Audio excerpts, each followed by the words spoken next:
Salut à tous, aujourd'hui on se retrouve dans une nouvelle vidéo et aujourd'hui on va parler des diktats de la mode qui sont imposés aux femmes. Donc c'est parti. La mode a toujours été un terrain complexe et contradictoire pour les femmes. Depuis l'Antiquité jusqu'à l'ère moderne, les diktats ont influencé le corps de la femme.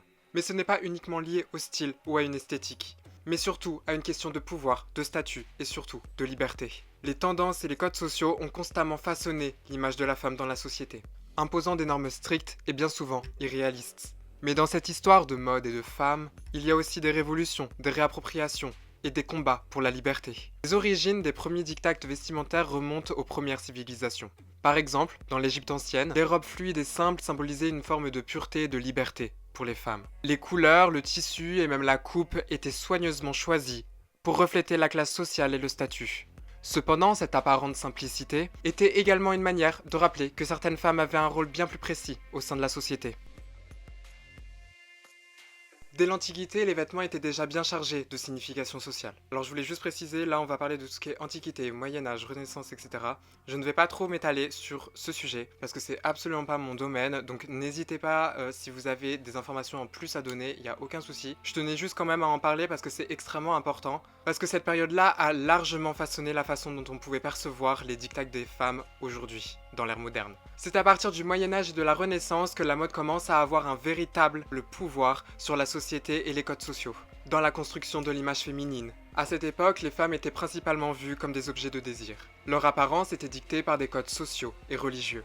L'image de la femme idéale était corsetée, extrêmement fine. Les formes étaient soit accentuées, soit dissimulées, c'était presque irréel. Dans les cours royales, les vêtements étaient devenus des symboles de pouvoir. Par exemple, Marie-Antoinette, bien critiquée pour son vestiaire absolument incroyable et exorbitant, utilisait son apparence pour accentualiser son pouvoir. Sa silhouette imposante, des robes largement déployées, était un moyen de montrer sa position sociale en tant que reine, et surtout de se distinguer des autres femmes de la cour. Au XVIIe siècle, les corsets et les paniers étaient devenus des incontournables. Le corset était conçu pour pouvoir modeler le corps de la femme, la contraignant à des formes sculptées selon les idéaux de beauté dominantes. Aux paniers, quant à eux, servaient à augmenter la largeur des robes. Ils étaient un moyen de montrer l'élan de la féminité et de signaler le statut social important que certaines femmes pouvaient avoir. Dans cette période de l'histoire, la mode montre déjà ses premiers visages, le visage de plusieurs diktats qui seront imposés aux femmes au cours de siècles. Il ne s'agissait pas simplement de bien s'habiller, mais d'incarner une certaine vision de la féminité, d'être en adéquation avec les codes esthétiques et sociaux qui s'imposent de manière rigide.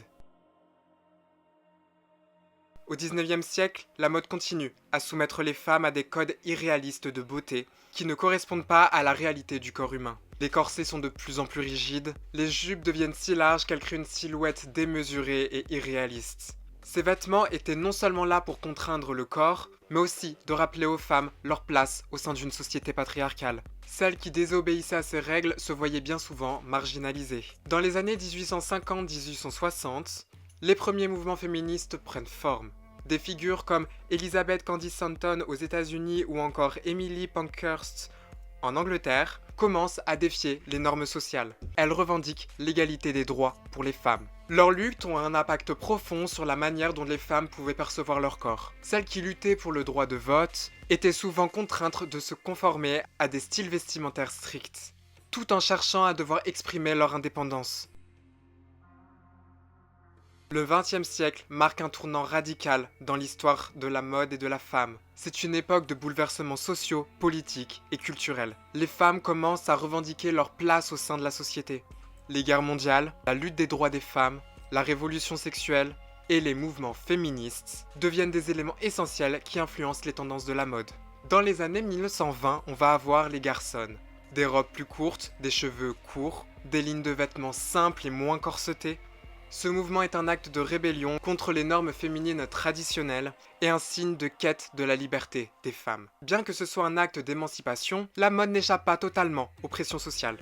L'image de la femme moderne se dessine encore à travers des critères stricts de beauté ou encore de sensualité, bien que différents de tous ceux des siècles précédents. Ces mouvements ont vu aussi l'émergence de nombreuses voix marginalisées qui ont joué un rôle essentiel dans la redéfinition de la féminité et de l'expression individuelle. Les communautés queer, transgenres et travailleuses du sexe ont été au cœur de ces changements. Dans les années 60-70, on a eu des grandes figures comme Marsha P. Johnson ou encore Sylvia Rivera, qui ont non seulement lutté pour les droits des personnes trans et queer, mais a aussi redonné la définition de la féminité des femmes dans les rues de New York. Ces mouvements ont fortement influencé les représentations de la femme dans la mode, qui s'est éloigné peu à peu des stéréotypes hétéronormatifs pour inclure davantage de diversité, de fluidité et d'expression personnelle. Les travailleuses du sexe, quant à elles, ont été les pionnières dans la reconnaissance des droits des femmes, ainsi que pour la visibilité de la sexualité féminine et de l'autonomie corporelle. Elles ont joué un rôle important dans les mouvements féministes, bien que trop souvent sous-estimés, mais absolument crucial pour la compréhension de la mode et de la sexualité à travers le prisme de la liberté. Un exemple emblématique pour la reconnaissance des droits des femmes transgenres et pour l'affirmation de la féminité sans contrainte, je vais absolument pas être objectif sur ce sujet parce que j'adore cette personne, mais c'est celui de la Veneno, une icône transgenre espagnole. Elle a non seulement lutté pour la revendication des femmes et des femmes transgenres, mais a aussi revendiqué fièrement son statut de femme, malgré toutes les difficultés auxquelles elle a été confrontée dans une société parfois hostile. À travers sa visibilité, son engagement et son activisme, la Veneno a contribué à redéfinir ce qu'était la féminité, et surtout à ouvrir les portes pour une meilleure acceptation des femmes trans, prouvant que l'identité féminine ne se limite pas à des stéréotypes et des cases préétablies. La mode, l'expression de soi, la lutte pour l'égalité, tout ça s'entrelace pour créer un espace d'émancipation pour les femmes, qu'elles soient cisgenres ou transgenres. Dans les années 50, les femmes retournent à des formes plus traditionnelles. Des jupes évasées, des tailles marquées, des formes plus accentuées. C'est un retour à un idéal de féminité dite classique. Et cela montre à quel point la mode a continué de contrôler la perception de la femme, en dictant ce qu'elle doit représenter pour être acceptée socialement. Le 21e siècle a vu une montée des débats de la mode et de ses dictates. Les femmes modernes commencent à s'éloigner du modèle de perfection que la société lui avait imposé, et vont se tourner vers une mode plus inclusive, plus diverse, plus personnelle. Des corps plus divers, des styles non conformistes, des idées de genre fluide, et des mouvements comme le body positive sont des réponses directes à des siècles de pression. Les années 2000-2010, c'est là où on a vu de réelles révolutions dans la mode. On a eu des créateurs comme Jean-Paul Gaultier qui a ouvert la voie en jouant avec les frontières du genre. On a eu des marques comme Savage avec Fenty de Rihanna qui a permis de montrer une diversité des corps, loin des idéaux étroits et irréalistes de l'époque. La mode se démocratise enfin, mais reste encore parfois un terrain où les femmes doivent naviguer entre les attentes contradictoires. En parlant de Rihanna, elle a eu un impact vraiment majeur dans cette décennie, montrant que la beauté n'a pas de taille ni de couleur. À travers ses campagnes, elle a déconstruit les images de standards de beauté, et ce genre d'initiative a contribué à rendre l'image de la mode plus inclusive, et surtout à encourager les femmes à se libérer des dictats de la mode et se réapproprier leur corps. Quant aux luttes des communautés queer, trans et travailleuses du sexe, elles continuent à être au cœur des revendications féministes. Elles influent sur les créateurs et des figures imposantes de la mode, ce qui permet de remettre en question l'hétéronormativité et surtout les stéréotypes que la mode a pu produire. Ces communautés sont à l'avant-garde des remises en question des modèles traditionnels et continuent le combat pour une mode plus inclusive et émancipatrice. Elles ouvrent la voie sur la liberté d'expression de toutes les femmes, quel que soit leur genre, leur orientation ou leur statut.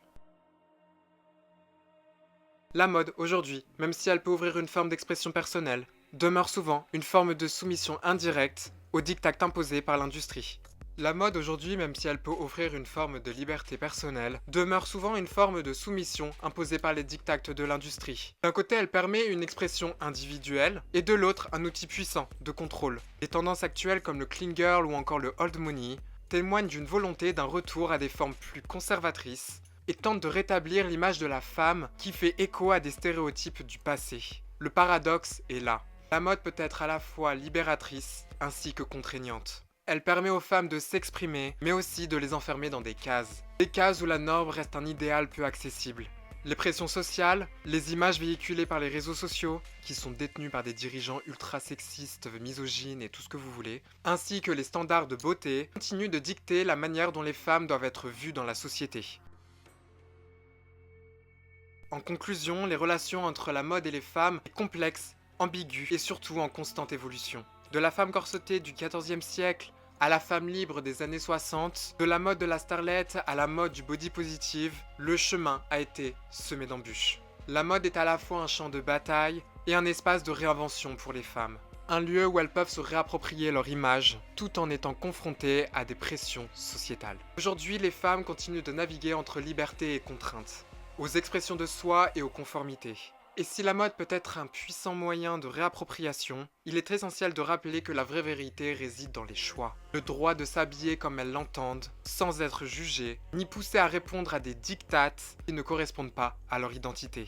Je vous mets sur les côtés des documentaires et ou des livres qui correspondent du coup à la vidéo, comme la dernière fois, histoire que vous puissiez faire votre propre avis et que vous puissiez aussi pousser un peu plus loin ces réflexions-là. En tout cas, j'espère que la vidéo vous aura plu. N'hésitez pas à me dire ce que vous pensez du format.